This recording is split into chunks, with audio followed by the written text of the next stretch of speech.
Welcome to today's deep dive into two of the most popular database technologies, PostgreSQL and MongoDB. In this video, we're going to break down the core differences between these two databases, how they scale, and what kinds of businesses or use cases each is best suited for. By the end of this session, you'll understand why large corporations might choose PostgreSQL and why MongoDB is often the go-to for startups and projects dealing with unstructured data.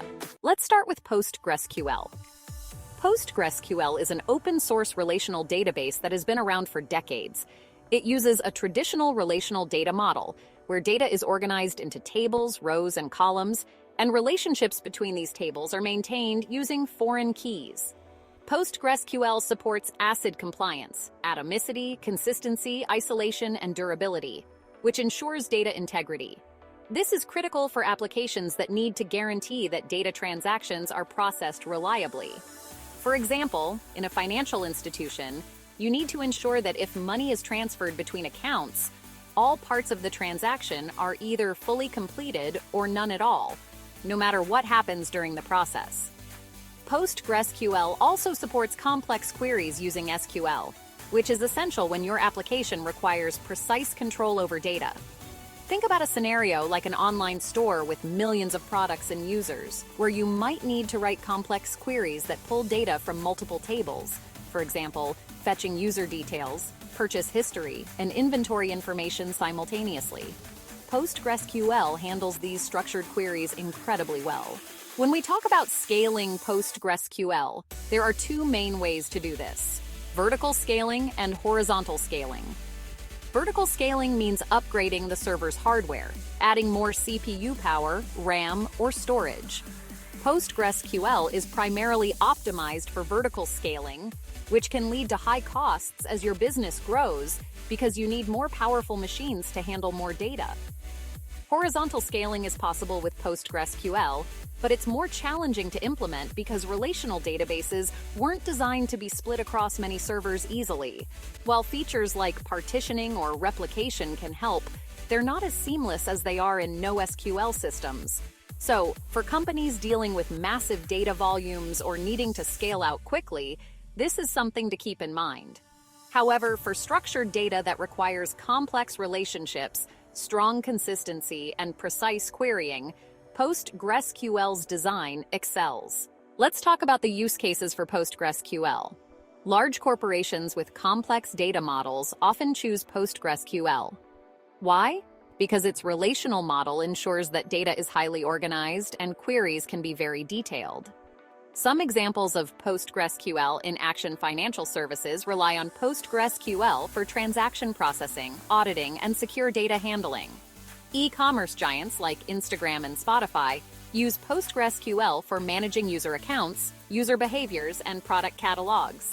They need to perform complex queries and ensure high data consistency and integrity, which is why they opt for a relational database.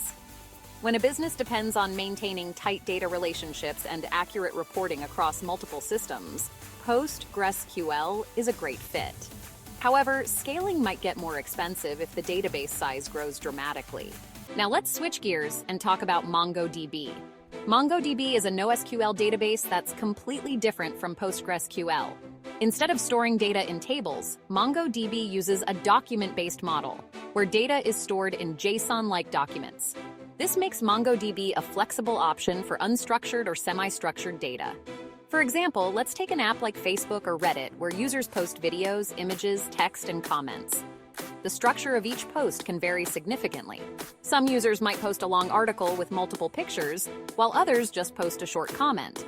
MongoDB allows you to store this diverse data easily, without needing to fit it into predefined rows and columns. Another major feature of MongoDB is its ability to scale horizontally. MongoDB's document-based structure allows for sharding, a technique where data is split across multiple servers. This makes MongoDB ideal for applications where data is growing rapidly or where you need to handle thousands or millions of reads and writes every second. When it comes to scaling MongoDB, it truly shines. MongoDB was built with horizontal scaling in mind, making it easy to distribute data across multiple servers. This is important for businesses that need to scale quickly as they grow. For example, let's take a look at eBay. eBay uses MongoDB to store user-generated data like listings, reviews, and images.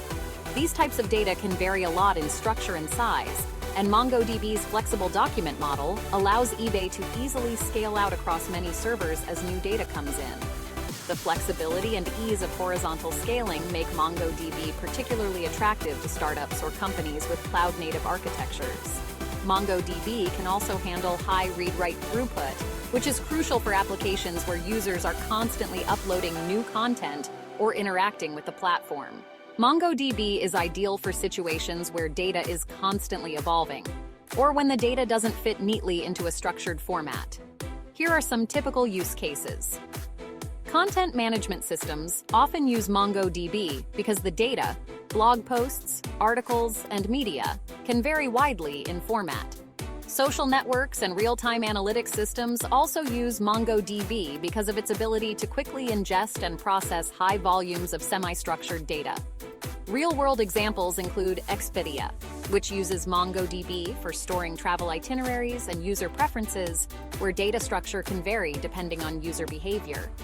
For companies that need flexible data models, fast scalability, and are okay with eventual consistency, MongoDB is a clear choice. Its ability to handle unstructured data is its biggest advantage over relational databases like PostgreSQL. To sum up the key differences in use cases, PostgreSQL is ideal for applications requiring strict data organization, relationships, and consistency. It's widely used in industries like finance, healthcare, and e-commerce, where structured data is critical and complex querying is required. However, its scaling model is more expensive and complex compared to MongoDB.